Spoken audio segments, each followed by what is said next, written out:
ನಮಸ್ಕಾರ ಸ್ನೇಹಿತರೆ, ಮಸ್ತ್ ಕನ್ನಡ ನ್ಯೂಸ್ ಯೂಟ್ಯೂಬ್ ಚಾನಲ್ಗೆ ನಿಮ್ಮೆಲ್ಲರಿಗೆ ಸ್ವಾಗತ. ಕನ್ನಡ ಕಿರುತೆರೆಯಲ್ಲಿ 3 ಜನಪ್ರಿಯ ಧಾರಾವಾಹಿಗಳು ಸದ್ಯದಲ್ಲಿಯೇ ತನ್ನ ಕತೆಗೆ ವಿದಾಯವನ್ನು ಹೇಳಲಿವೆ. ಅಷ್ಟಕ್ಕೂ ಆ ಧಾರಾವಾಹಿಗಳಾದರೂ ಯಾವ್ಯಾವು ಎಂಬುದನ್ನು ಇಂದಿನ ವಿಡಿಯೋದಲ್ಲಿ ತೆಗೆದುಕೊಂಡು ಬರೋಣ. ನೀವು ಸಹಿತ ಕನ್ನಡದ ಧಾರಾವಾಹಿಗಳನ್ನು ಇಷ್ಟಪಡುವುದಾದರೆ ಈ ವಿಡಿಯೋಕ್ಕೆ ತಪ್ಪದೇ ಬಂದು ಲೈಕ್ ಮಾಡಿ.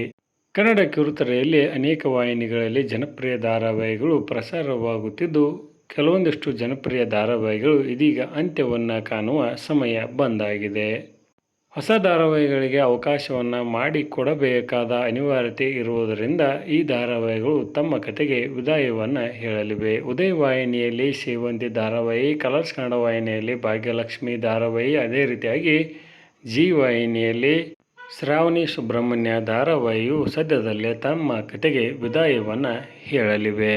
ಉದಯ ವಾಹಿನಿಯಲ್ಲಿ 2 ಹೊಸ ಧಾರಾವಾಹಿಗಳು, ಕಲರ್ಸ್ ಕನ್ನಡ ವಾಹಿನಿಯಲ್ಲಿ 1 ಹೊಸ ಧಾರಾವಾಹಿ ಮತ್ತು ಜಿ ಕನ್ನಡದಲ್ಲಿ 1 ಹೊಸ ಧಾರಾವಾಹಿಯು ಮುಂದಿನ ತಿಂಗಳ ಕೊನೆಯಲ್ಲಿ ಬರುವ ಸಾಧ್ಯತೆ ಇದೆ ಎಂದು ಹೇಳಲಾಗಿದೆ. ಹೀಗಾಗಿ ಕನ್ನಡದ ಈ ಜನಪ್ರಿಯ ಧಾರಾವಾಹಿಗಳು ಸದ್ಯದಲ್ಲೇ ತಮ್ಮ ಕತೆಗೆ ವಿದಾಯವನ್ನು ಹೇಳಲಿದೆ.